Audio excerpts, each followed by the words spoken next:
Hello, Recap Slap with you, and this is The Martian. The film tells the story of the survival of a man who, as a result of force majeure, found himself alone on Mars. The film opens with wonderful views of Mars, once inhabited exclusively by robots. In the near future, it becomes a refuge for the first explorers of the neighboring land. They have already landed and organized a temporary camp in the vastness of the Acidalia Planitia, where they are conducting scientific research with terrible force. This mission is proudly called Arasminus 3. The main character, Mark Watney, collects soil samples for analysis, while exchanging routine jokes with his colleagues in the difficult business of alien intervention. Suddenly, the base receives updated weather reports. A powerful storm is approaching them. Its gusts are quite capable of demolishing the landing module, without which returning to orbit and from their home becomes an extremely problematic matter. The commander gives the order to prepare for takeoff. Under gusts of wind with small stones, the crew goes from the base to the module. On the way, Watney is blown away by a torn-off antenna. He loses consciousness, and the damaged spacesuit stops sending signals. They fail to find him, and the astronauts leave the Earthling's body on an alien planet. On Earth, NASA announces at a press conference that the Mars mission is returning home, and Mark Watney has died. However, rumors of his death turn out to be greatly exaggerated. The astronaut comes to, sprinkled with Martian sand. The oxygen in the spacesuit is running out, so he has to urgently run to the base. The situation is complicated by an injury. A metal pin is stuck in his stomach, and congealed blood has closed the hole in his spacesuit. He manages to hobble to the base and give himself first aid. After treating the wound, he realizes the scale of the tragedy. He is alone on an alien planet. As a warning to his descendants, Mark keeps a logbook, unable to transmit messages to Earth. The situation is extremely unenviable, and the outlook is unclear. He keeps track of the remaining food to understand how many days of food he will have enough for. The supplies will last a year at most, which means he needs to start a garden to grow food for another 3 years. Biological waste from the toilet and a supply of potatoes for Thanksgiving will help with this. Mark sets up a mini garden in one compartment of the living module, covers the space with polyethylene, brings in soil from the local sand, and generously fertilizes it with compressed feces from the toilet. The plants chop potatoes and the resulting fertile soil, watering the vegetables with water. Here the next problem arises in all its glory: a water shortage. To get more liquid, Mark uses his knowledge of chemistry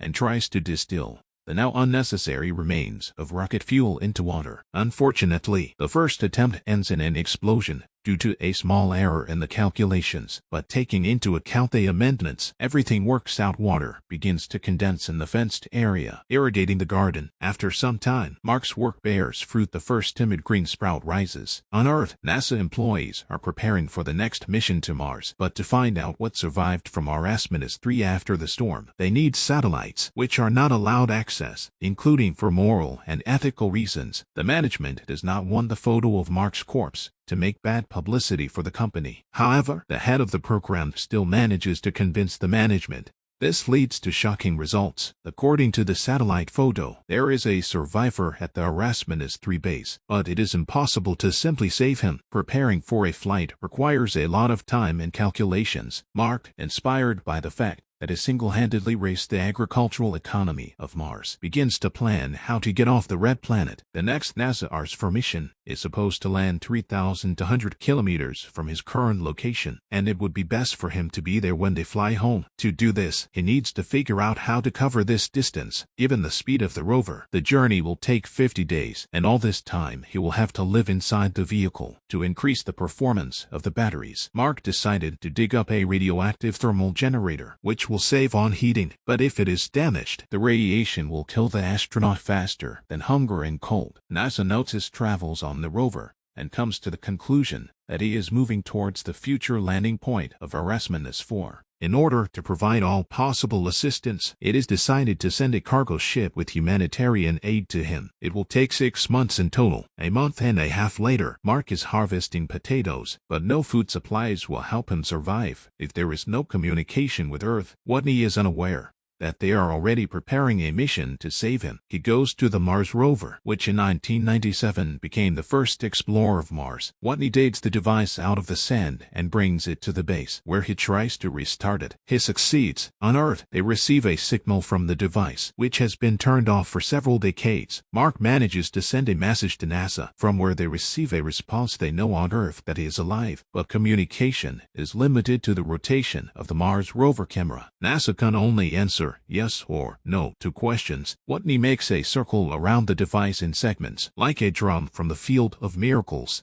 Each sector is responsible for its own sign. This is a hexadecimal system. Thanks to it, it is possible to establish a two-way communication system. Instructions are sent from Earth on how to set up the rover for text communication. During the correspondence, Mark learns that the Arasmenes 3 crew does not yet know that he is alive. This infuriates him. He sends a set of rude messages, which immediately fly around the world. Since the communication is broadcast live, this prompts NASA to tell the crew the news. Watney makes another entry in the log, reporting that if someone managed to grow a crop in a new place, then this is officially considered colonization. One day, due to wear and tear of materials, the wall of the airlock is damaged, and explosive depressurization occurs, which leads to the destruction of the potato farm and also damages Mark's spacesuit. The latter is dealt with thanks to duct tape. Then they have to patch up the hole in the living module and re-inventory the remaining potatoes. The accident puts an end to the entire carefully planned rescue operation. Without the harvest, Mark won't last long enough to meet Arasmenes 4, so NASA has to speed up preparations for the launch of the ship with supplies. To do this, they hire an astrodynamicist with the face of a graduate of the Community College of Greendale, and also cancel pre-flight tests. The haste leads to disastrous results. The probe with provisions explodes shortly after the launch. The Chinese brothers find out about this. They have a ready-made secret carrier capable of reaching the orbit of Mars. The Chinese offer to help NASA, despite the fact that this deprives them of a rocket and will put an end to the program for exploring Mars for the near future. At the same time, Astrodynamic finishes calculations on the supercomputer. He has a better rescue plan with a minimum of unknowns.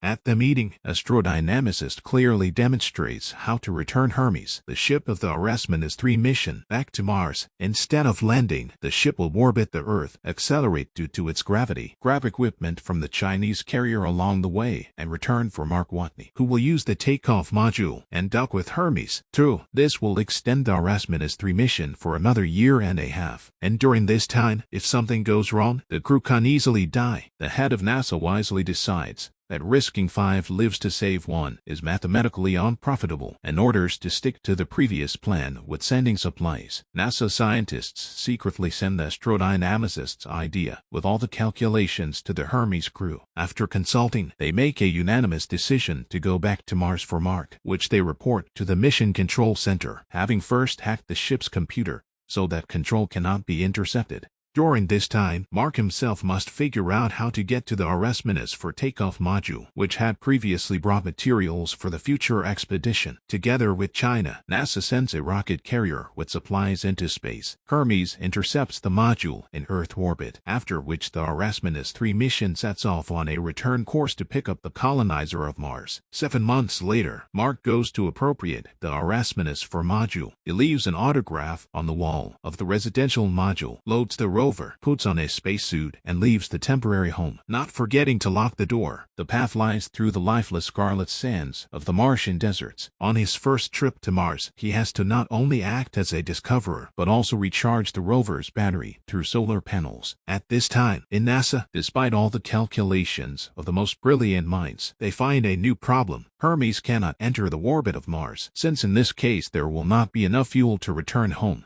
On the other hand, the Arasmenes 4 Ascent module will not be able to climb above the lower orbit unless it is lightened by 5 tons. Mark, of course, is not very enthusiastic about the idea of flying in a non-full-fledged module, but there is no choice, especially since he has already reached Arasmenes 4. While waiting for the interplanetary taxi, Mark begins to lighten the capsule, shoots off unnecessary hatches, unscrews unnecessary parts, throws out supplies. On board Hermes, the captain explains the task. Watney takes off into orbit. The engines turn off, after which it drifts. At this time, time, the ship calculates the intersection point of courses, corrects the movement, and lassos the module with cables. On the planet, Mark says goodbye to the rover and prepares for launch. In particular, his chefs, residents of Earth, are broadcasting live about the return. Hundreds of people right on the street are watching the unique evacuation. Before the launch, Mark, who was exhausted, couldn't hold back his tears.